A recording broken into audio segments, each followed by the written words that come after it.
Hello! Welcome to square talks. నేను హర్షిత. ఇవాళ topic వచ్చేసి అష్యూరెన్స్ మానసిక భద్రత. భద్రత అనేది చాలా విషయాల్లో మనం చూసుకుంటుంటాం. అంటే ఎప్పుడన్నా ప్రయాణానికి వెళ్ళే బదులు వెల్ సారీ. ఎప్పుడన్నా ప్రయాణానికి వెళ్ళే ముందు భద్రత చూసుకుంటాం. అలాగే బయటికి వెళ్ళేటప్పుడు లేకపోతే హెల్త్ ఇన్స్యూరెన్స్ అని రకరకాల వాటిలలో భద్రత చూసుకుంటుంటాం. అలాగే మానసిక భద్రత అంటే ఏంటో ఇవాళ మన సీనియర్ సైకాలజిస్ట్ శ్రీనివాస్ గారి మాటల్లో తెలుసుకుందాం. Hello sir. హలో. ఈ మానసిక భద్రత అంటే ఏంటి? ఎలా ఉంటుంది సార్? యాక్చువల్‌గా ఇదేంటంటే, ఇప్పుడు బాడీకి వాటర్ ఎంత అవసరమో, హ్మ్.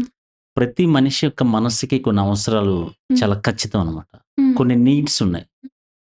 సో, అందులో ఒక టాప్ నీడ్ ఏంటంటే, మానసిక భద్రత. హుహు. అష్యూరెన్స్ అంటాం మనం. హుహు. ఓకే.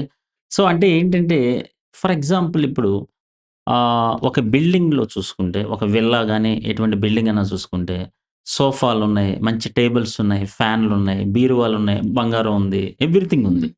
కానీ పైకప్పు లేదనుకోండి. పైన ఉండాల్సినటువంటిది ఏదైతే కప్పు కప్పు. లేకుండా, మొత్తం అది ఓహ్! లేకుండా ఆకాశం కనపడుతుందనుకోండి డైరెక్ట్‌గా. పరిస్థితి ఏంటి? ప్రమాదం. ఎందుకంటే వర్షం పడితే, ఎండ కొడితే అన్నీ వర్షం పడిద్ది, ఎండ కొట్టిద్ది, చలి పెడితే ఎవరొస్తారు? అంతే స గదా! ఎవ్రీథింగ్ ఉంటుంది.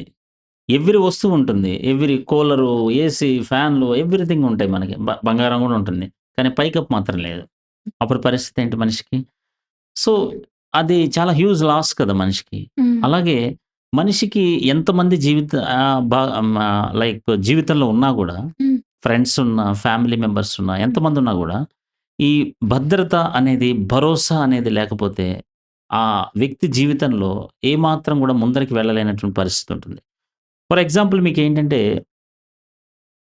ఒక లాడ్జ్‌లో హ్మ్. ఒక మనిషి వాళ్ళ భార్య, పిల్లల్ని తీసుకొనెళ్ళాడు. హ్మ్. వెళ్ళిన తర్వాత అక్కడికెళ్తే వాతావరణం అంతా కొంచెం డౌట్‌గా ఉంది. హ్మ్. అనుమానాస్పదంగా. అనుమానాస్పదంగా ఉంది. సో, ఆ లాడ్జ్ హిస్టరీ గురించి కూడా అతనికి తెలీదు. హ్మ్. సో, ప్రశాంతంగా నిద్రపోతాడా?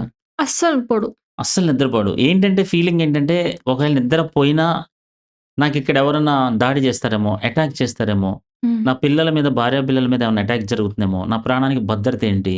అనేటటువంటిది కలుగుతుంది. హ్మ్. సో, ఈ సెర్టనిటీ అంటారు దీన్ని. ఓకే. ఈ అష్యూరెన్స్ గనక మనిషికి మిస్ అయితే ఏ ఎమోషన్ ఒస్తది? భయం గాని వెరీ గుడ్. భయమొస్తుంది. ఇంకా లేకపోతే కోపం గూడా ఒస్తుంది. విపరీతమైన ఇన్‌సెక్యూరిటీ వస్తది. Insecurity, okay. అభద్రత, లేపోతే నిరాశ ఇలాంటివన్నీ కూడా వస్తూ ఉంటాయన్నమాట. హ్మ్. సో, ఏ విషయంలో మనకి అష్యూరెన్స్ లేక హ్మ్. మనకి భయమొస్తుంది? హ్మ్. ఏ విషయంలో అష్యూరెన్స్ లేక మనకు కోపమొస్తుంది? అనే విషయం మనకి క్లారిటీ గనక ఉంటే ఒక రకంగా చెప్పాలంటే అష్యూరెన్స్ అనే దానికి మరొక పర్యాయ పదం చూసుకుంటే క్లారిటీ. హ్మ్. లైఫ్‌లో క్లారిటీ మిస్ అయిందనుకోండి, అప్పుడేంటంటే చెప్పాము గదా! ఇందాకడ భయం ఎలా వస్తుందో ఆ ఎమోషన్స్ వస్తూ ఉంటాయి. హ్మ్. ఓకే. యాంక్సైటీకి దారితీస్తుంది. ఓకే. కొన్నిసార్లు ఓసీడీకి దారితీస్తుంది. ఎందుకంటే ఈ ఎమోషనల్ నీడ్ ఫుల్‌ఫిల్ అవ్వట్లేదు. హ్మ్. ఈ భద్రత అనేది అతని జీవితంలో రావట్లేదు. అందుకని ఏమవుతుందంటే అతనికి భయం అనేదొస్తుంది.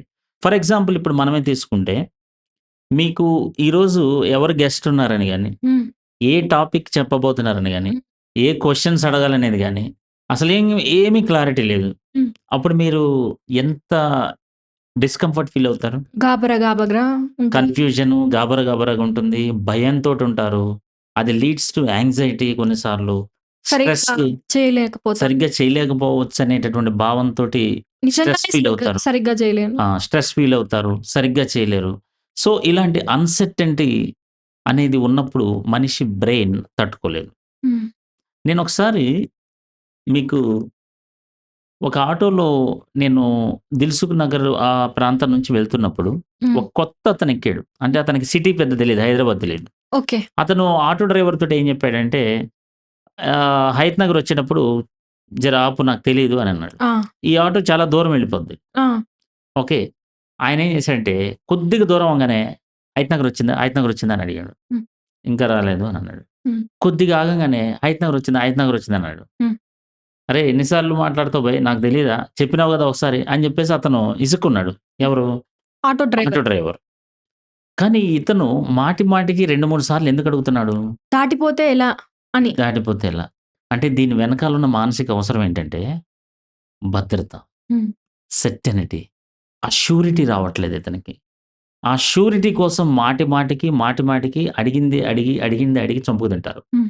కానీ మనకేం అనిపిస్తదంటే వీడు కావాలని నన్ను డౌట్ పడుతున్నాడు, నన్ను చంపుకు తింటున్నాడు, నన్ను టార్చర్ చేస్తున్నాడు అని అనుకుంటాం. చిన్న చిన్న ఆహ్, వాటికే ఎందుకిలా చేస్తున్నాడు? చిన్న చిన్న వాటికి ఎందుకు ఇన్ని సార్లు అడుగుతాడు మేము చెప్తాం గదా! ఆ హ్మ్. మాత్రం ఎందుకు అడుగుతాడు అని అంటాం. హ్మ్. కానీ అతనికున్న మానసిక అవసరం ఏంటంటే భద్రత కావాలి. హ్మ్. షూరిటీ కావాలి. హ్మ్. గట్టిగా కాస్త గ్యారంటీ గనుకుంటే హ్మ్. నేను హ్యాపీగా ఉంటాను. అని హ్మ్. భద్రత కోసం మనిషి పాకులాడతాడు. హుహు. దానికోసం బిహేవియరు మాటిమాటికి అలాగ అడుగుతుంటాడు. ఇదే గనుక రిలేషన్‌షిప్‌లో మనం చూసుకుంటే హ్మ్. ఒక వైఫ్ హస్బెండ్ ప్రేమ ఎక్కడ వేరే వాళ్ళకెళ్ళిపోద్దానని జెప్పి, ఆ భద్రత కోసం మాటిమాటికి వచ్చి ఫోన్‌లో చెక్ చేస్తా ఉంటుంది. ఫోన్‌లో ఎవరితోటైనా మాట్లాడుతున్నాడా? ఎవరితోటైనా క్లోజ్‌గున్నాడా? ఎవరితోటైనా మెసేజ్‌లు పెట్టిండా? హ్మ్. లేపోతే ఎవరు పక్కదారి పడుతున్నాడా? హ్మ్. ఎట్లా ఉన్నాడు? ఏంటి? నా హ్మ్. ప్రేమ కాకుండా ఎక్కడైనా వేరే హ్మ్. ఎళ్ళిపోతున్నాడా? ఏంటి? అని జెప్పేసి కంటిన్యూయస్‌లీ షీ ఈజ్ వాచింగ్ అనమాట హ్మ్. ఫోన్. ఎందుకంటే, ఆ భద్రత అతని దగ్గర నుంచి ఈమె పొందలేకపోతుంది. కానీ హస్బెండ్ ఏం అర్థం చేసుకుంటాడు? నా మీద డౌట్ పడుతుంది. డౌట్ నాకు పడుతుంది. దీనికి ఎప్పుడు ఇస్తుంది. అనుమానం పిచ్చి, ఇది ఒక పెద్ద అనుమానపు తేనె తుట్టె అది ఇది హ్మ్. అని ఏదో తిడతా ఉంటాడు. హ్మ్. అంతే గదా! కానీ ద పాయింట్ ఏంటంటే, దాని బిహైండ్ ఉన్నది ఆమెకు కావాల్సింది భద్రత. హుహు. ఓకే. అయితే it varies from person to person. Okay. భద్రత అనేది అందరికి ఒకేలాగా ఉంటుందనేది నేను చెప్పట్లేదు. ముఖ్యంగా మహిళలలో ఇది ఎక్కువ అభద్రతా భావం అనేది చూస్తూ ఉంటాం గదా! హ్మ్. అంటే నాట్ ఓన్లీ మహిళ, జెంటు లేదా వేరే అని కాకుండా హ్మ్. ఆ హ్యూమన్ బ్రెయిన్‌కి ఏదైతే మైండ్ ఉందో, ఆ మైండ్‌కి ఖచ్చితంగా సెర్టనిటీ అనే అవసరం కంపల్సరీ. హ్మ్. అంటే మహిళలకి ఎక్కువ దాహమవుతుంది, పురుషులకు తక్కువ దాహమవుతుంది అనేది కాకుండా hmm. Everybody needs that certainty. Hmm. ఉదాహరణకి మీరు ఫోన్ కొనటానికి వెళ్లారు. హ్మ్. ఇది బా పనిచేసిద్దా? హ్మ్. ఇది దానికంటే మంచి మోడలేనా? హ్మ్. ఇది లేటెస్ట్ మోడలేనా? అని మీరు ఎవరిని అడుగుతారు? ఫోను కొనేవాడి దగ్గర ఫోన్ అమ్మేవాడి దగ్గర అడుగుతారు. మీరు కొనుక్కుంటాకెళ్ళి ఫోన్ అమ్మేవాడి దగ్గర అడుగుతారు ఆ! గదా! మరి ఫోన్ అమ్మేవాడు బాగోదని చెప్తాడా? లేదు. మరి ఆ కామన్ సెన్స్ మీకు తెలుసు గదా! అయినా గాని మీరు ఫోన్ అమ్మేవాడి దగ్గర ఎందుకు అడుగుతారు? ఇదే. ఇదే మానసిక అవసరం. జామకాయలు కొనేటప్పుడు గూడా జామకాయలు అమ్మేవాడిని అడుగుతారు గానీ, మీరు వేరే వాడిని అడగరు. వాడినే ఎందుకు అడుగుతారు? వాడిని అడిగితే వాడు అమ్ముకునేవాడు గదా! ఏదైనా చెప్తాడు మీకు అమ్మేయటానికి. కానీ మీరైనా వాడినే నమ్ముతారు. అమ్మేవాడిని నమ్ముతారు. హ్మ్. అట్లెట్లా నమ్ముతారంటే భరోసా కావాలి. వాడు చెప్తే కొంచెం నాకు భద్రతొస్తుంది. సెర్టనిటీ వస్తుంది. హ్మ్. అది చూడండి ఇప్పుడు చిన్న పిల్లల్ని చూసుకుంటే మనం హ్మ్. గనక, మా పాప గాని, బాబు గాని, మా చిన్న బాబు గాని వీళ్ళందరూ గూడా మామూలుగా పడుకునేటప్పుడు డ్యాడీ నువ్వు నా పక్కన పడుకో, డ్యాడీ నువ్వు నా పక్కన పడుకో, నాతో పాటుండు అని అడుగుతా ఉంటారు ఊరికే. హ్మ్. ఎందుకని? వాళ్ళకి రాత్రి పూట ఏమన్నా క భయంగా అనిపించినా నాకు తోడుగా పక్కన డ్యాడీ ఉన్నాడు. డ్యాడీ ఉన్నాడు అనే కాన్ఫిడెన్స్, షూరిటీ హ్మ్. That gives the feeling of security. హ్మ్. నేను సౌకర్యంగా ఉంటాను. ఈ మనిషి ఉంటే నాతోటి. హ్మ్. నేను హ్యాపీగా ఉంటాను. నాకు భద్రంగా ఉంటాను. నాకు ధైర్యం కలుగుతుంది. నాకింకే ఆందోళన ఉండదు. ఎందుకంటే ఈయన దగ్గరుంటే నాకు కొంచెం హ్యాపీగా ఉంటుంది. హ్మ్. అందుకే చూడండి పలానా వాళ్ళు ఎవరైనొచ్చి, "పలానా సార్ ఉన్నారా?" అని అడుగుతారు. హ్మ్. ఆయన లేడు సార్ నేనున్నానన్నాననుకో, హ్మ్. "అహా! మీరు కాదండి. ఆ సార్ ఉన్నాడా?" అని అడుగుతారు. ఎందుకంటే ఆ మనిషి దగ్గర వాళ్ళు భద్రతగా ఫీలవుతారు. రహస్యాలు చెప్పుకోగలుగుతారు. హ్మ్. అంతే గదా! హ్మ్. ఇప్పుడు మీరు భద్రత నాకిచ్చారనుకోండి, ఆ కాన్ఫిడెన్స్ నాకిచ్చారనుకోండి, హ్మ్. మీరేదైనా నాకు చెప్పగలుగుతారు. అవును. కానీ అది లేకపోతే మీరు చెప్పలేరు. అయితే ఇక్కడ మళ్ళీ ఈ అష్యూరెన్స్ అనేది మనిషి టు మనిషి వేరీ అవుతుందని చెప్పాను గదా! అవును. అదెలా అంటే కొంతమందికి ఫైనాన్స్ మ్యాటర్‌లో భద్రత కావాలి. హ్మ్. కొంతమందికి తిండి విషయంలో భద్రత కావాలి. అంటే సార్?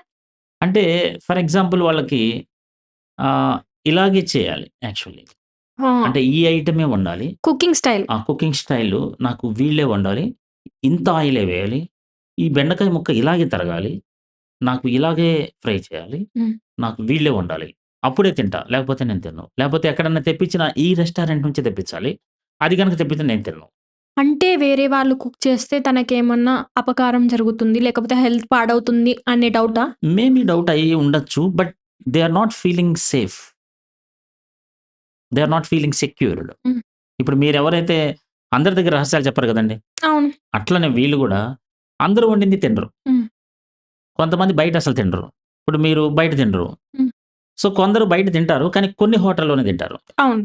ఎందుకంటే దే ఫీల్ కాన్ఫిడెన్స్. అక్కడ క్వాలిటీ మెయింటైన్ చేస్తారు. ఇప్పుడు నేను చెప్పే మాటలు ఏవైతే ఉన్నాయో, మన స్పీచ్ ఏదైతే ఉందో, వాళ్ళు ఫస్ట్ టైమ్ చూసే వాళ్ళకి నేను చూసినప్పుడు ఎవరితను అని అనుకుంటారు. హ్మ్. కానీ వన్ టైమ్ విన్న తర్వాత నా మీద కొంచెం కాన్ఫిడెన్స్ అనేదొస్తుంది. హ్మ్. అంటే అష్యూరెన్స్ వస్తది. ఇతను చెప్తే కొంచెం బానే చెప్తాడు. టాపిక్ డీల్ చేస్తాడు. కాబట్టి మనం వినొచ్చు అనే భద్రత ఉంటుంది. అంటే స్పీకర్ మీద మనకుండేటటువంటి ఆ క్లారిటీ, ఆ హామీ, ఆ భద్రత. హ్మ్. సో, కొంతమందికి నేను ఇంతకుముందు చెప్పినట్టు ఫైనాన్స్ మ్యాటర్‌లో భద్రత కావాలి. హ్మ్. ఆ ఫైనాన్స్ మ్యాటర్‌లో కూడా భద్రత ఎలా కావాలంటే, ఒకళ్ళకి హ్మ్. రూ. 1,00,000 ఉంటే చాలు. They are so happy. చాలా కాన్ఫిడెంట్‌గా భద్రంగా ఫీల్ అవుతారు. కానీ కొంతమందికి 10,00,00,000 ఉంటే గాని వాళ్ళు సర్టెనిటీగా ఫీల్ కారు. హుహు. ఆ 10,00,00,000 వచ్చేదాకా, ఆ 10,00,00,000 సంపాదించేదాకా వాళ్ళు ఆ 10,00,00,000 కోసం ఆలోచించి, ఆలోచించి, ఆలోచించి ఉన్న ప్రశాంతత మొత్తం పోగొట్టుకుంటారు. హ్మ్. కొంతమందికేంటంటే ఒక పూరి గుడిసుంటే చాలు. హ్మ్. They feel secured. హ్మ్. కానీ కొంతమందికి 5 బెడ్‌రూమ్ ఫ్లాట్ ఉంటేనే వాళ్ళకి సెక్యూరిటీ. హ్మ్. ఓకే. అలా ఒక్కొక్కళ్ళకి ఒక్కొక్క విషయంలో భద్రత కావాలి. కొంతమందికేంటంటే ఒక 10, 15 10 డ్రెస్సులుంటే చాలు. హ్మ్. కొంతమందికేంటంటే ఒక 600 డ్రెస్సులుండాలి. హ్మ్. ఓకే. కొంతమందికేంటంటే కొంతమంది చాలా ప్రముఖులు కూడా 2, 3 జతలతోటే డ్రెసెస్ తోటున్నారు.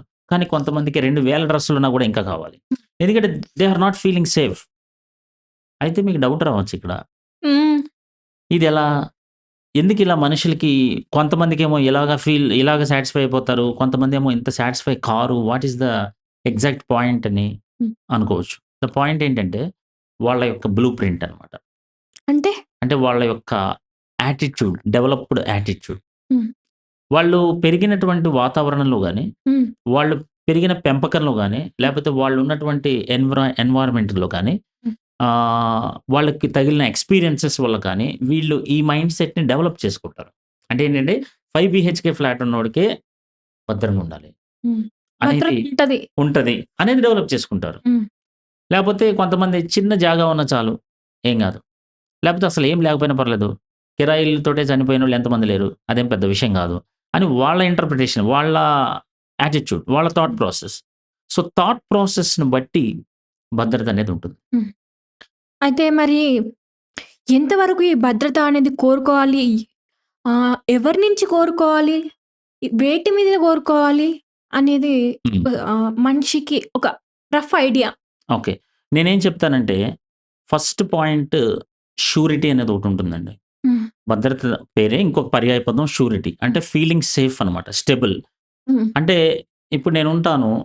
నా ఫోను నంబర్‌కి ఎటువంటి పాస్‌వర్డ్ ఉండదు. హ్మ్. ఇంట్లో మామూలుగా ఫోను నంబర్ పెట్టేసి ఎళ్ళిపోతాను. వాళ్ళెవరైనా ఓపెన్ జేస్తారు. అంటే నా భార్య గాని, వాళ్ళెవరన్నా నా తల్లి గాని ఎవరైనా ఓపెన్ జేస్తారు. వాళ్ళు చూస్తారు.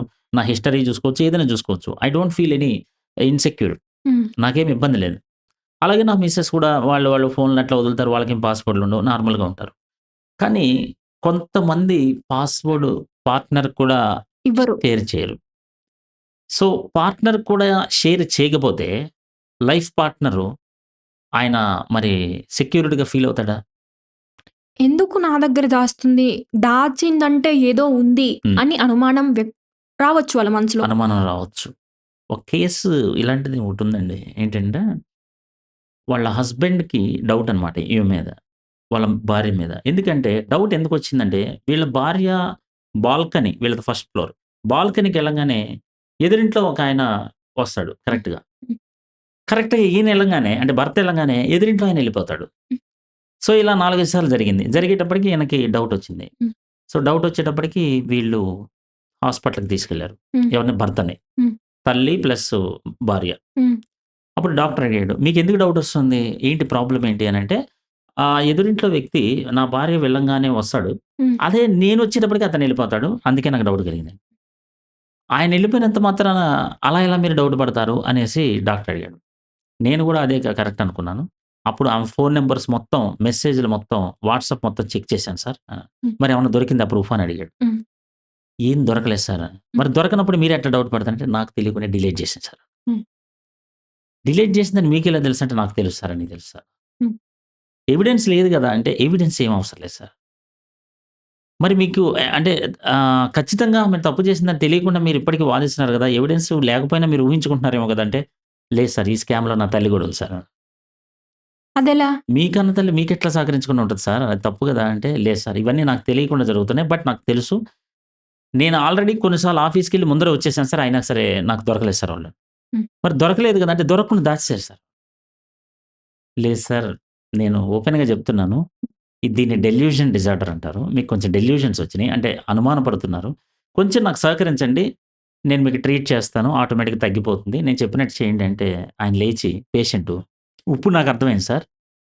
మీరు గూడా వాళ్ళతో చేతులు కలిపి ఈ ట్రాప్‌లో ఉన్నారనే విషయం అని జెప్పి హ్మ్. ఎళ్ళిపోయాడాయన. సో, అలా ఏంటంటే కొంతమందికి ఈ అనుమానం జబ్బనేది పట్టుకుంటుంది. బికాస్ ఆఫ్ ఏంటంటే దే లాస్ట్ హెర్ సెక్యూరిటీ. ఆమె సెక్యూరిటీని మిస్ అవుతారు. మిస్ అయ్యి డౌట్ పడతారు. అయితే ఇందులో కొంత సైకియాట్రిస్ట్ ఇంటర్వెన్షన్ కూడా అవసరం. ఎందుకంటే డెల్యూషన్ డిజార్డర్ అంటే కొన్ని ఆహ్, పిల్స్ మెడికల్ ఉంటాయి. కొన్ని ఇంబాలెన్స్. మెడికేషన్స్ ఉంటాయి. ఆ మెడికేషన్స్ వాడుకోవాల్సిన అవసరం ఉంది. If patient cooperates. హ్మ్. పేషెంట్ కోఆపరేట్ చేస్తే. లేకపోతే మళ్ళీ అది ఊరికే వదిలిపెట్టలేము. నా నా సజెషన్ ఏంటంటే దయచేసి వాడండి. ఏది డాక్టర్ చెప్పినంత వరకు. తర్వాత వాళ్ళు డోస్ తగ్గిచ్చేసేసి ఆపేసినప్పుడు ప్రాబ్లమ్ లేదు. సో, ఇక్కడేంటంటే షెర్టనిటీ లేకపోతే, ష్యూరిటీ లేకపోతే, సేఫ్టీ లేకపోతే రిలేషన్‌షిప్స్‌లో అనుమానాలు ఎక్కువైపోతుంటాయి. అందుకని మనం చేసే బిహేవియరు మాటి మాటికి ఎదుటోళ్ళు చెక్ చేస్తున్నారంటే ఆటోమేటిక్‌గా ఏంటంటే ఆ ష్యూరిటీ లేదని అర్థం. హ్మ్. ఇంకోటేంటంటే మీరడిగిన దాంట్లో ప్రతి వ్యక్తి గూడా నా లైఫ్‌లో గ్యారంటీ కావాలి. భవిష్యత్తు కావాలి. భవిష్యత్తులో కొంచెం క్లారిటీ కావాలి అని ఎక్స్‌పెక్ట్ చేస్తుంటాడు. మీరెట్లయితే ఇప్పుడు ఎప్పుడు ఇంటర్వ్యూ ఎవరితోటి మాట్లాడతారు? లేపోతే ఏ టాపిక్ మాట్లాడతారు? ఏ క్వెషన్స్ మాట్లాడతారు? మీరెట్లా ఎక్స్‌పెక్ట్ చేస్తున్నారో, వాళ్ళు గూడా నా ఫ్యూచర్ బావుండాలి. నా ఫ్యూచర్ నాకు తెలియాలి అని చెప్పి చెప్తుంటారు. ఈ క్రేవింగ్ వల్లే అంటే ఈ కోరిక వల్లే జ్యోతిష్యాలని, నంబరు న్యూమరాలజీ అని హుహు. రకరకాల వ్యక్తులు జెమ్స్, జ్యువెలర్స్ ఏవో సంథింగ్ ఇట్లాంటివన్నీ గూడా ఎంటర్ అయ్యారు. వాళ్ళని ఆశ్రయిస్తున్నారు. ఎందుకంటే ఫ్యూచర్ ఎలాగైనా తెలుసుకుందాం, తెలుసుకుందాం అనేటటువంటి తపన. హ్మ్. కానీ ఇక్కడ నేనేం చెప్తున్నానంటే రిలేషన్‌షిప్స్‌లో సెక్యూరిటీ ఫీల్ చేయటం అనేది ఒక భర్తకి లేదా భార్యకి బాధ్యత. హ్మ్. రిలేషన్‌షిప్‌లో సెక్యూరిటీ లేకపోతే మాత్రం ఏమైపోతారంటే అంటే ఏం మాట్లాడరు. నిజాయితీగా ఉండడు సార్. ఓపెన్‌గా ఉండడు. ఏం జరిగిందో చెప్పడు సార్ అని చెప్పి చాలామంది భార్యలు వాళ్ళ భర్త గురించి కంప్లెయింట్స్ ఉంటాయి. మాట్లాడుతుంటారు. కంప్లెయింట్స్ చేస్తుంటారు. ఎందుకంటే ఆయన ఆయన చేసే బిహేవియర్ వీళ్ళకి అర్థం కాదు. సెక్యూర్డ్‌గా లేదు. సో, అందుకని డౌట్ పడుతుంటారు యాక్చువల్‌గా. కానీ వాళ్ళు ఇంట్రోవర్ట్స్ అన్నమాట. కానీ నేను మీకు చెప్పేదేంటంటే 100% షూరిటీ, సెక్యూరిటీ లైఫ్‌లో ఉండదు. హ్మ్. ఇది బాగా అర్థం చేసుకోవాల్సిందేంటంటే 100% మీ లైఫ్ సెర్టెనిటీ మీరు చేసుకున్న ప్లాన్డ్ లాగా ఉండదు. ఎందుకంటే people change, circumstances change, human behaviour, human makes mistakes. హ్మ్. ఓకే. ఏ వ్యక్తి కూడా తప్పు చేయకుండా ఉండడు. ఏ వ్యక్తి కూడా మాట ఇచ్చి తప్పకుండా ఉండడు. ఏ వ్యక్తి అయినా సరే హ్మ్. మిస్టేక్ చేస్తాడు. పరిస్థితులు మారతాయి. లైఫ్ మీరనుకున్నట్టుగా సెక్యూరిటీ ప్రొవైడ్ చేయదు. Life is full of uncertainty. నేనిప్పుడు బ్రీత్ తీసుకుంటున్నాను గదా! హ్మ్. నెక్స్టు శ్వాస తీసుకోవటానికి కూడా నాకు సెర్టెనిటీ లేదు. హుహు. ఇప్పుడు తీసుకునే శ్వాసే నా కంట్రోల్‌లో ఉంది. నెక్స్ట్ తీసుకునే శ్వాసకి సెర్టెనిటీ లేదు అని జెప్తున్నా. హ్మ్. మరి అంత సెర్టెనిటీ లేనప్పుడు లైఫ్‌లో సెర్టెనిటీ ఎట్లా ఎక్స్‌పెక్ట్ చేస్తారు? హ్మ్. లైఫ్‌లో ఫుల్ ఆఫ్ అన్‌సర్టెనిటీ తోటి కలగలిసిన లైఫ్‌లో సెర్టెనిటీని ఎలా తెచ్చుకుంటారు? హ్మ్. సో, అందుకని నేనేమంటున్నానంటే, లైఫ్‌లో సెర్టెనిటీ లేకపోయినా మెంటల్లీ ప్రిపేర్ అవ్వండి హ్మ్. అని చెప్తున్నా. హ్మ్. హ్మ్. సో, మైండ్‌లో ప్రిపేర్ అయితే అంటే ఈ లైఫ్‌లో ఏది సెర్టెనిటీ కాదు. అయినా సరే నేను అన్‌సర్టెనిటీలో కంఫర్టబుల్‌గా అడ్జస్ట్ అవుతూ, అడాప్ట్ అవుతూ, హ్మ్. ఫ్లెక్సిబుల్ అవుతూ అంటే లైఫ్‌లో ఏది ఎప్పుడు జరుగుతుందో, ఎలాంటి పరిస్థితులు హుహు. సంభవిస్తాయో నా చేతిలో ఉండవు. నాకు నచ్చనివి జరుగుతాయి. హ్మ్. అయినప్పటికీ నేను దీనితోటి కుదురుబాటుగా, సర్దుబాటుగా ముందుకెళ్తా హ్మ్. అనేది మీకు మీరు డిసైడ్ చేసుకుంటేనే తప్ప లైఫ్‌లో అన్‌సర్టెనిటీ ఉండే ఈ లైఫ్‌ని ముందరకి తీసుకెళ్ళలేము. హ్మ్. అంటే నేనేం చెప్తున్నానంటే mental preparation is the key. Hmm. For example నేను ఒక మల్టీనేషనల్ కంపెనీలో పనిచేస్తున్నప్పుడు, నేను ఒక సీట్‌లో కూర్చొని ఉండేవాడిని. మా గ్రూప్ తోటి అందరితో మాట్లాడుతూ. ఒకసారి సడెన్‌లీ మా టీమ్ లీడరు అంటే మా మేనేజరు ఏం చేశారంటే, నన్నొక్కడిని చైర్ తీసుకెళ్ళి ఎక్కడో ఒక అర కిలోమీటర్ దూరంలో ఏశారు. హ్మ్. అంటే నా టీమ్‌కి దూరంగా ఎళ్ళిపోయాను. హ్మ్. అసలా అక్కడ నాకసలు కంఫర్ట్ లేదు. అసలు నన్ను అడగకుండా చైర్ ఎట్లా మారుస్తారు వీళ్ళు? అని చెప్పి నాకు రిజైన్ చేయాలన్నంత కోపం వచ్చేసింది. హ్మ్. నాకు రిజైన్ చేయాలన్నంత కోపం ఎందుకొచ్చింది చెప్పండి? ఆ చైర్ అక్కడికి తీసుకెళ్ళి మార్చేస్తే, మా టీమ్‌కి దూరంగా నన్నొక్కడిని ఏదో వెలేసినోడిలాగా బహిష్కరించినట్లు చేస్తే ఎందుకొచ్చిందో తెలుసా? ఒంటరిగా ఫీలయ్యి, అభద్రతా భావం వచ్చేసి, హ్మ్. టీమ్‌తో కమ్యూనికేట్ జేయాలంటే కష్టంగా ఉండి, ఇవన్నీ ఒక డిస్‌కంఫర్ట్‌నెస్ ఇచ్చింది. డిస్కంఫర్ట్ ఇచ్చింది. సో, అన్‌సర్టెనిటీ వల్ల మనిషి డిస్కంఫర్ట్ ఫీల్ అవుతాడు. హ్మ్. ఓకే. కానీ మెంటల్లీ ప్రిపేర్డ్ అయితే అప్పుడు నాకేం చెప్పారో తెలుసా తర్వాత? "శ్రీను ఈ మల్టీనేషనల్ కంపెనీలో నీ చైర్ పర్మనెంట్ కాదు. హ్మ్. నీ జాబ్ పర్మనెంట్ కాదు. నీకున్న పొజిషన్ పర్మనెంట్ కాదు. నీకొచ్చే సాలరీ పర్మనెంట్ కాదు. ఆఖరికి నువ్వుండే ప్లేస్ కూర్చునే ఆల్సో కూర్చున్న కుర్చీ కూడా పర్మనెంట్ కాదు.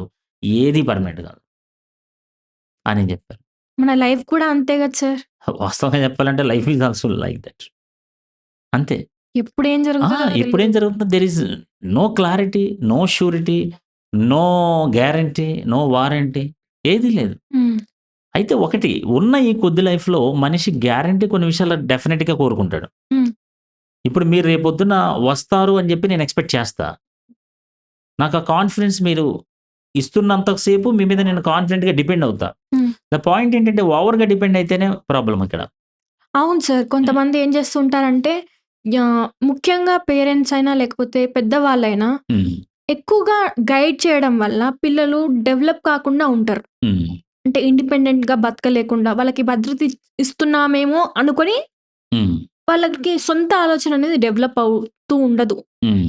కానీ ఈ పేరెంట్స్ కానీ, టీచర్స్ కానీ, లేకపోతే మా ఇంట్లో పెద్దవాళ్ళు గానీ, ఎవరైనా గానీ, హ్మ్. వాళ్ళని ఎంతవరకు గైడ్ చేయాలి? హ్మ్. వాళ్ళకి ఎంతవరకు సపోర్ట్‌నివ్వాలి? హ్మ్. అసలు దెబ్బలే తగలకపోతే వాళ్ళు లేనప్పుడు తగులుతే ఎలా? హ్మ్. సో, ఈ క్వెషన్స్ అన్నిటికి నేనేమంటానంటే, యాక్చువల్లీ ఇప్పుడు మనం షాప్‌లో ఒక వస్తువును కొనుక్కొచ్చాం. హ్మ్. ఆ వస్తువును కొనుక్కొచ్చినప్పుడు దానికి వారంటీ ఉందనుకోండి. వారంటీ గాని, గ్యారంటీ గాని ఉంటే మనకు కొంచెం ఫీల్ సెక్యూర్. హ్మ్. ఆ వారంటీ లేకపోతే మనకేంటంటే సెక్యూరిటీ ఉండదు. అంటే రేపొద్దున పోయిందనుకో వస్తువు, దాన్ని రిపేర్ చేయించడం, దానికి ప్రాబ్లమ్ అవుతాం ఇలా ఉంటుంది. అలాగే రిలేషన్‌షిప్స్‌లో కూడా హ్మ్. ఏం చేసినా సరే ఇతను నన్ను వదిలిపెట్టడు. హ్మ్. ఏం చేసినా సరే, ఎంత తప్పు చేసినా సరే అన్‌కండిషనల్‌గా నన్ను లవ్ చేస్తాడు.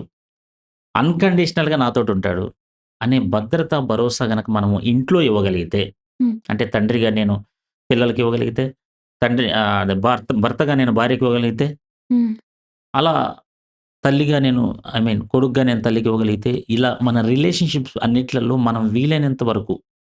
ఎదుటి వాళ్ళ యొక్క మిస్టేక్స్‌ని ఏమి అనకుండా, లేపోతే ఏమి అన్నా గూడా తర్వాత మళ్ళీ మామూలుగా వాళ్ళతోటి యథావిధిగా క్షమించి, ఫర్గివ్ చేసుకుంటూ, లవ్‌ని కంటిన్యూ చేస్తూ ముందరికెళితే రిలేషన్‌షిప్స్‌లో ఎవ్రీబడీ హాస్ దట్ సెక్యూరిటీ. అంటే మిస్టేక్‌ని మిస్టేక్‌గా చూసి వ్యక్తితో సంబంధం ఉంచకుండా, హ్మ్. ఆ వ్యక్తిని మిస్టేక్‌ని సెపరేట్‌గా చూసి, హ్మ్. మళ్ళీ వాళ్ళతో కలిసినట్లయితే వాళ్ళకొక నమ్మకం అనేది ఉంటది. Surely okay. అండి. జడ్జ్ జేయరు నన్ను. హ్మ్. మిస్టేక్ చేశానని మాత్రమే అనుకుంటారు. కరెక్ట్. నేను వేస్ట్, నేనే ఒక మిస్టేక్‌ని అని అనుకోవట్లేదు వీళ్ళు హ్మ్. అనే ఒక కంక్లూజన్‌కొచ్చి వాళ్ళు నమ్ముస్తారు. హ్మ్. ఇంకా ఏమైనా ఫ్యూచర్‌లో వాళ్ళు ఒక ప్రయత్నాలు చేసినప్పుడు వెనకడుగు వేయకుండా ముందుకడుగేస్తారు. హ్మ్. సో, ఫైనల్లీ నేను చెప్పేదేంటంటే, ఈ అష్యూరెన్స్ అనే టాపిక్‌లో 2 విధానాలుగా ఫుల్‌ఫిల్ చేసుకుంటారు మనుషులు. హ్మ్. ఒకటి పాజిటివ్ వే, 2 నెగెటివ్ వే. హ్మ్. పాజిటివ్ ఏంటంటే, ఇప్పుడు భద్రత రాలేదు. రిలేషన్‌షిప్స్‌లో నాకు హ్మ్. ఎవ్వరు గూడా నన్ను ప్రేమించేవాళ్ళు లేరు. నన్ను యాక్సెప్ట్ చేసేవాళ్ళు లేరు. నా జీవితంలో సెర్టైన్‌గా, ష్యూరిటీగా వీళ్ళుంటారనేది ఎవరు లేనప్పుడు, ఆ హ్మ్. సెర్టైనిటీ లేనప్పుడు, ఆ సెర్టైనిటీ కోసం వ్యసనాల్లోకెళ్తారు. ఓకే. ఓకే. వ్యసనాల ద్వారా ఆ మానసిక అవసరం తీర్చుకుంటారు. దట్ ఈస్ ఎ నెగెటివ్ వే. హ్మ్. లేతే కోపంతోటి నలుగురిని మైక్రో మేనేజ్‌మెంట్ చేసి, అంటే ఊరికే అథారిటీ చేసి, ఏమంటారు అధికారాన్ని ప్రదర్శించి, కోపం ప్రదర్శించి, వాళ్ళని నియంత్రించి, కంట్రోల్ జేసి, హ్మ్. వాళ్ళ మీద ఏదో ఒకటి కక్ష తీర్చుకొని, ఈ రకంగా హమ్మయ్య! అనే ఆ భద్రత పొందుతుంటారు. హ్మ్. అది నెగెటివ్ వే యాక్చువల్లీ. హ్మ్. సో, పాజిటివ్ వే అంటే మనకేంటంటే, ఒకటి మైండ్ ప్రిపరేషన్ అవ్వటం. హ్మ్. ఎలాంటి పరిస్థితులొచ్చినా, ఎలాంటి ఏ ఇబ్బంది లేకపోయినా గూడా, హ్మ్. నేను మెంటల్లీ ప్రిపేర్డ్ ఫర్ అన్‌సర్టెనిటీ.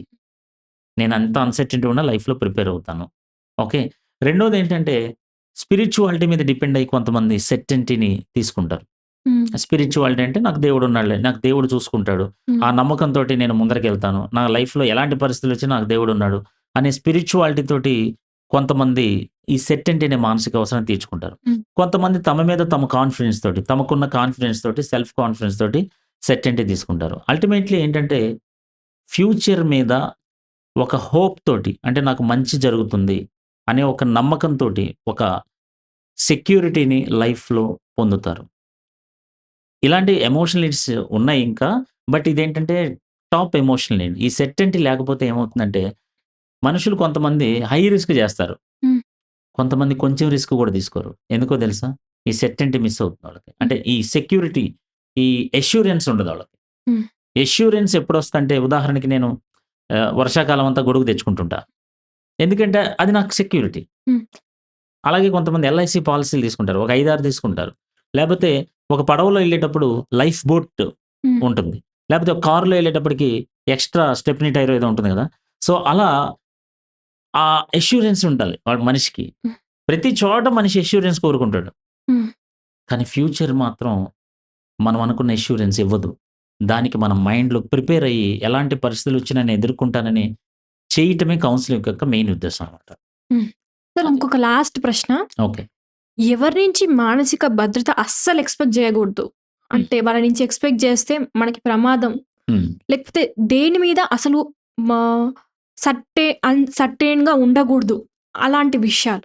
అంటే ఎవరి నుంచి ఎక్స్‌పెక్ట్ చేయకూడదండి యాక్చువల్లీ. ఆహా! అసలు ఏ వ్యక్తి నుంచి మీరు భద్రత అంటే ఈ వ్యక్తి నాకు జీవితాంతం ఉంటాడు. ఇతని మీద నేను ఆధారపడొచ్చు. ఇతను ఏ పరిస్థితొచ్చినా నన్ను ప్రేమిస్తూనే ఉంటాడు అనేటటువంటి భద్రత వీలైనంత వరకు హ్మ్. యాక్చువల్‌గా అతిగా డిపెండ్ అవ్వటం అనేది కరెక్ట్ కాదు. హ్మ్. అదేంటంటే ఓవర్ పొసెసివ్‌నెస్‌లోకి దారితీసి మనకి లేనిపోని నష్టాలను తీసుకొస్తుంది. సో, ఏంటంటే నేనేమంటున్నానంటే ఈ భవబంధాలను వదులుకొని ఏదో భయంకరంగా తపస్సు చేసుకోమని నేను చెప్పట్లేదు గానీ, హ్మ్. ఎలాంటి పరిస్థితులొచ్చినా మీరు మెంటల్లీ ఫ్లెక్సిబుల్‌గా, ప్రిపరేషన్‌గా ఉండమని మాత్రం నేను హ్మ్. విజ్ఞప్తి చేస్తున్నా. అంతే తప్ప వేరే అన్ అందరూ మనల్ని అన్యాయం చేస్తారని ఆ పాయింట్ ఆఫ్ వ్యూలో నేను అంటలేదు. ఒకవేళ వాళ్ళ లవ్ ఫెయిల్ అయినా మనం దానికి అడ్జస్ట్ అయ్యేటట్టుగా ఉండాలి. హ్మ్. ఇప్పుడు ఒక జాబ్ మీద మనం డిపెండ్ అయ్యామండి. హ్మ్. ఈ జాబు ఉంటే నా జీవితం ఇంకా హ్యాపీగా ముందరికెళ్ళిపోద్ది అని అనుకున్నాం. మరి ఆ జాబు ఉంటదండి? లైఫ్ లాంగ్ ఉంటదా? అంటే ఆ జాబ్ ఇచ్చిన ఓనర్ ఎవరైతే ఉన్నాడో ఆయన లైఫ్ లాంగ్ ఉంచుకుంటాడా మనని? హ్మ్. ఎవరు ఉంచుకోరు కదా అలాగా. హ్మ్. కాబట్టి ఏంటంటే నేనేమంటున్నాను, ఇప్పుడు నేను పీల్చిన శ్వాస నెక్స్ట్ శ్వాస పీల్చడానికే అష్యూరెన్స్ లేదు నాకిక్కడ హ్మ్. సెర్టైనిటీ లేదు. అలాంటప్పుడు ఈ జాబ్ మీద డిపెండ్ అయిపోయి, ఆ మనిషి మీద డిపెండ్ అయిపోయి, ఆయన మీద ప్రేమ పెంచుకుంటే ఆయన లవ్ మేబీ ఫెయిల్ అవ్వచ్చుగా. హ్మ్. ఆయన మేబీ సడెన్‌గా నాకవసరం లేదు అనే మాట మాట్లాడితే మనం లేకపోతే తట్టుకోగలిగే స్థితిలో మనం ఉండాలిగా. ఎలాంటి వాళ్ళు ఇవ్వలేని పరిస్థితుల్లో వాళ్ళు అనారోగ్యానికి గురైనా, లేకపోతే హ్మ్. దూరంగా జాబ్ పరంగా వెళ్ళాల్సొచ్చినా లేదా మనం ఎవరి మీదైతే అష్యూరెన్స్ పెట్టుకున్న ఆ వ్యక్తి చనిపోతే? ఇంకా బాధాకరం. కదా మరి. సో, అలా పెట్టుకోవద్దనే విషయాన్ని చెప్తున్నా. ఆ హ్మ్. చేదు నిజాన్ని దయచేసి మీరు మెంటల్లీ ప్రిపేర్ అవ్వండి అని చెప్తున్నా. హ్మ్. నేను మిమ్మల్ని బాధ పెట్టట్లా. Hmm. Life is full of uncertainty కాబట్టి be prepared in your mind హుహు. అని చెప్తున్నా. అంతేగాని మీరు బెస్ట్‌గా ఆలోచించొద్దు, పాజిటివ్ థింకింగ్ అసలు చేయొద్దు, మీకెప్పుడు చెడే జరుగుతుంది అని నేను అంటలేదు. కానీ మీరు అతిగా ప్రేమించిన వ్యక్తి మీతో పాటు ఉండకపోయినా సరే, మీరు సర్వైవ్ అవ్వటానికి be prepared for the worst case అనేది చెప్తున్నా. హ్మ్. అదనమాట. Thank you sir. చాలా బాగా చెప్పారు. చాలా విషయాలు తెలుసుకున్నాం ఇవాళ. Thank you. అయితే ఇక్కడొక ఇంపార్టెంట్ నోట్ ఏంటంటే, మనం చూస్తూ ఉంటాం పిల్లలు చిన్న పిల్లలకి మదర్, ఫాదర్ ఒక ఏజ్ వచ్చేంత వరకు వాళ్ళకొక మెంటల్ సపోర్ట్ అనేది, లేకపోతే ఫిజికల్ సపోర్ట్ అనేది అవసరం. వాళ్ళకు మినహాయించి ఈ మెంటల్ ప్రిపేర్‌నెస్ గాని, ఈ అన్‌సర్టెనిటీని సర్టెనిటీగా అన్‌సర్టెనిటీని సర్టెన్ ఉంటదని యాక్సెప్ట్ చేయడం. ఇంకొకటి ఎక్స్‌ట్రీమ్ అష్యూరెన్స్. అది కొంతవరకు మనకి ప్రతిసారి ఎక్స్‌ట్రీమ్ అష్యూరెన్స్ ఎప్పుడైనా గాని మనకి ప్రాబ్లమే క్రియేట్ చేస్తుంది. మనం ఒకటి 2 సార్లు టెంపరరీగా అది మనకి కొంచెం కంఫర్ట్‌నిచ్చినా గాని, ఎప్పటికైనా అది మనకి ప్రాబ్లమ్‌గానే మారుతుంది. అలాంటి కేసెస్‌లో మెడికల్ ఇంటర్వెన్షన్ అనేది అవసరం. అంటే మెడికల్ హెల్ప్ తీసుకోవాలి. ప్రొఫెషనల్స్ నుంచి హెల్ప్ తీసుకోవాలి. ఇంకొకటి మెంటల్ ప్రిపేర్డ్‌నెస్. మనం 99 ప్రాబ్లమ్స్‌కి ప్రిపేర్ అయ్యి ఉంటాం. కానీ లైఫ్‌లో 100 ప్రాబ్లమ్ అన్‌ప్రిపేర్డ్‌గా వస్తుంది. అదేంటో తెలీదు. ఇది అకాడమిక్ సిలబస్ బుక్ కాదు. ఎగ్జామ్‌లో ఈ బుక్ నుంచే వస్తాయని. ఆ లైఫ్‌లో అన్‌లిమిటెడ్ తెలియనివుంటాయి, తెలిసినవుంటాయి. చాలా పెద్దది. ఎప్పుడు నేర్చుకుంటూనే ఉంటాం. అంతేగాని లైఫ్ కొన్ని విషయాలు నేర్చుకుంటే లైఫ్ అంతా బతికేస్తాం అలా ఉండదు. లైఫ్ అంతా మనకు తెలుసు అన్నట్టు ఉండదు. సో, లైఫ్‌లో ఎప్పుడు ఏమవుతుందో, ఏ క్షణం ఎవరికేమవుతుందో, మనం ఎలా ఉంటామో ఎవ్వరికీ తెలీదు అని అర్థం చేసుకున్నట్లయితే కొన్ని ఆశలు తక్కువుంటాయి. అనవసరమైన వాటి మీద మనం ఎక్స్‌పెక్టేషన్స్ పెట్టుకోకుండా వల్ల మనం జీవించగలుగుతాం. హాయిగా మన మీద కాన్సంట్రేట్ చేసుకొని లైఫ్‌ని సాగించడం వల్ల మనకొక తృప్తి అనేది మిగులుతుంది. Thank you. నెక్స్ట్ వీడియోలో మళ్ళీ కలుద్దాం.